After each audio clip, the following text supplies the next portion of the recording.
Super excited you guys came. Thank you all. Really appreciate it. What we're going to do today is I'm going to build a little bit more of a foundation as to what we'll be doing on Fridays. I know this is the second time and we may not even crack a Bible, but I'm going to try to build that foundation. Next Friday, definitely going to open the Bible up. So it's kind of funny. This book is my self-defense book. And as you can see, it's marked all up, page after page after page. This is not the only book I've filled out in my life. I've probably gone through 15 of these where I will write stuff out and then I'm like, okay, I'm going to recopy it, over and over and over again. I practice and write the details of what Sam, taught today down. And I think about it a lot, right? And I have to kind of sometimes chuckle because what are the odds really of an almost 60-year-old guy getting into a fight? I'm in bed by 9 p.m. every night. I don't ever go to bars. I stay away from most sporting events. I mean, the most dangerous thing I do is go to Sam's Club.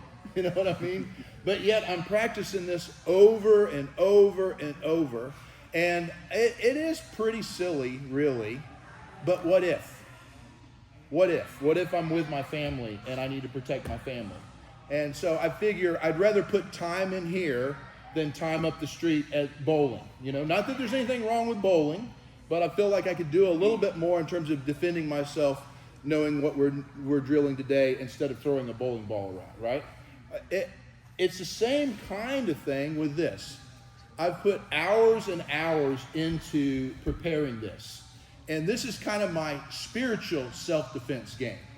And while I have never used this ever since I was been formally trained how to fight, I mean, I got in fights before I knew jiu-jitsu and did horrible, but I've never used this, but I've used this literally thousands of times. Now I understand your tattoo on your elbow. Yep, I have a tattoo of a bullseye on my elbow, and I didn't have this, compiled until I finished my doctorate at Samford University at Beeson Divinity School, and I finally compiled it after years and years of using this in different ministry situations. Now, this does not make me a better Christian any more than this makes me a better jiu-jitsu fighter.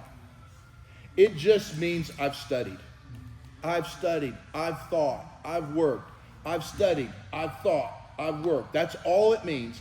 And I have a game plan when I'm going to battle.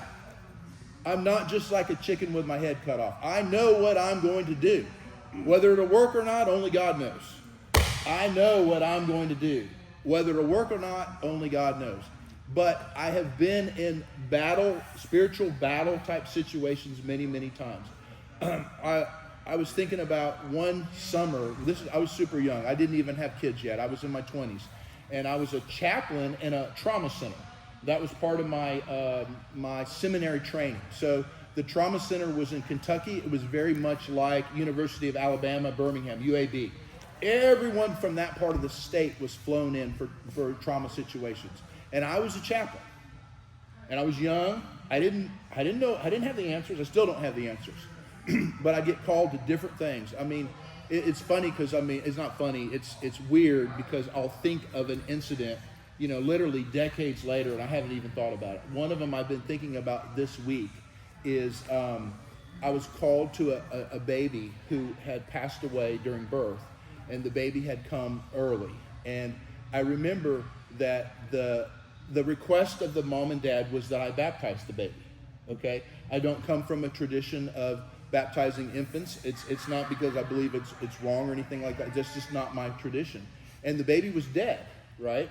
And I remember the nurse telling me, I'd never baptized a live baby, much less one who had already passed away. And I remember, I was nervous, obviously. I wanted to do the right thing. And I remember the nurse, the last thing she said is, just remember, when you touch the baby's head with your finger to, baptize the baby, I was just going to put a cross on his or her head.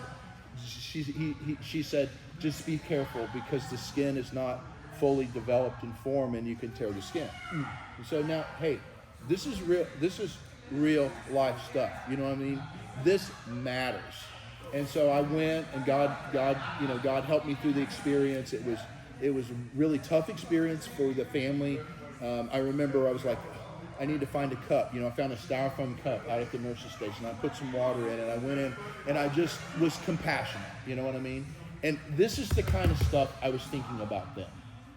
It wasn't this. I've used this thousands and thousands of times.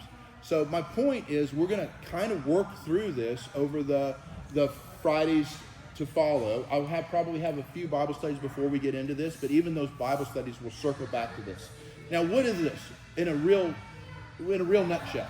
Well, this middle circle, the red, is the essentials of Christianity. So if you don't really buy into this, you really aren't a Christian. This is kind of like the difference between Taekwondo and Brazilian Jiu-Jitsu. If you go to a Taekwondo class and you go to Jiu-Jitsu class and you look at them, you'll say, yeah, they're both martial arts, but they're not the same, you see? And that's the way it is in the world we live in today. We have all these different religions, and the culture is such that they're all the same, but that's not true. Hinduism is not the same as Buddhism. It's not the same as Islam. It's not the same as Judaism. It's not the same as Christianity.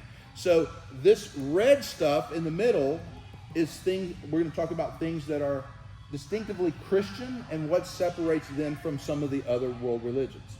It's kind of like what I said the last week about Billy Graham after September 11th, the terrorism attack, and he stood up and he said, he had all these other religious leaders there, somebody representing Islam, somebody representing Buddhism, and he said, for the Christian, I'm speaking for the Christian, and then he laid out the way Christian sees hope.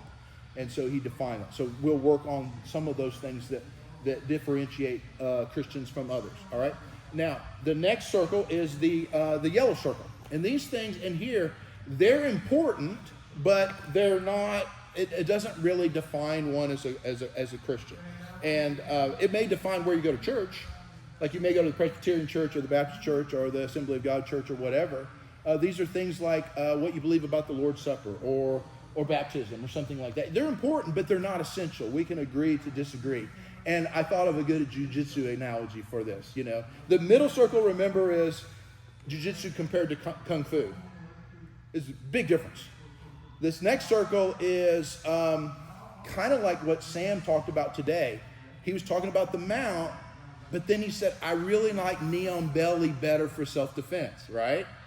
So that's something that it's still jiu-jitsu, but there's kind of a difference in the way of thinking about it. And I agree with Sam. I like the neon belly better than the mount. But there are some jiu-jitsu practitioners who may like the mount better and are actually better at the mount, right? So it's still jiu-jitsu, right? Even though it's in the yellow circle. But it's important, but it's not essential. The last thing is this blue circle. And if you guys hear that alarm go off, I don't want to make you late, so just tell me. I don't hear too good.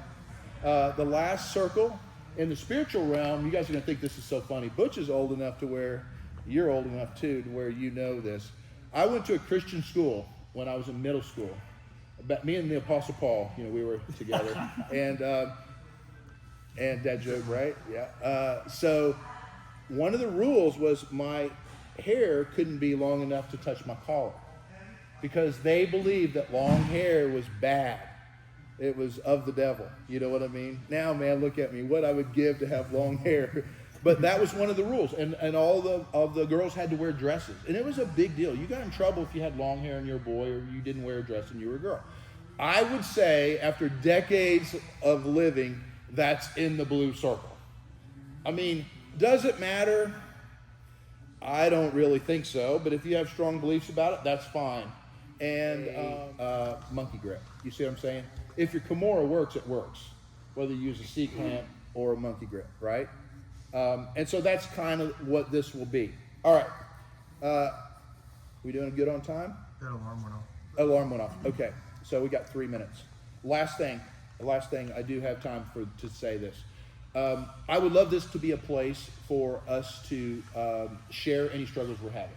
I know for a fact, I can think of 2 people who come to our school who are going through a lot of stuff right now, and they don't have a faith community. And I would love this to be that for them. And so ultimately, I would love for us to have some prayer. Matt's going to volunteer to lead us in a prayer for anybody who wants. If you don't want to be prayed for, that's cool too. But part of that, with that comes responsibility. We have to be confidential. So if anybody does share anything in here that they're struggling with, we don't talk about it outside of here. You know what I mean? It's kind of a death code honor. If I'm willing to share what's going on in my life and throw it out here on the mats, maybe because I don't trust a church or I don't trust a professional group, then we have to have the courage to make sure that we keep that confidential and we don't make fun of somebody. You know what I mean? Now, Sam can make fun of my jiu-jitsu, but he can't make fun of anything I bring in here in confidence. So that is my goal. So this last 2 Fridays, I've outlined my vision, my goal, and I believe everything's the same for Sam for what we're going to do on these Friday mornings. The introduction's done. Next Friday, we have a verse, and we work through that verse. Bring a Bible if you have one, if you want to. Also, there's a Bible app on your phone. And if you don't have one, be sure and download it. Any questions or comments before we break? All right, 6:59. Thank you all for coming. Hey, let's